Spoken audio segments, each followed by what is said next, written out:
Happy day po. Ngayon po, nasa SM po kami. Kasi po, kakain po kami sa Ramen Agi. Kasama ko po si Ate Rengdeng. Ito na po, sinerve na po yung pagkain na yun kanin. Nasa kotse po siya. Punta ka Pampanga, punta na kayo dyan. Ito na po, naubos ko na po yung pagkain ko. Yung ramen naman po yung kakainin natin dyan.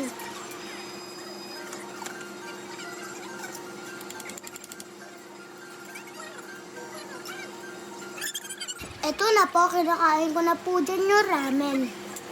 Ang sarap po ng ramen. Panuorin nyo po hanggang pong matapos yung video namin.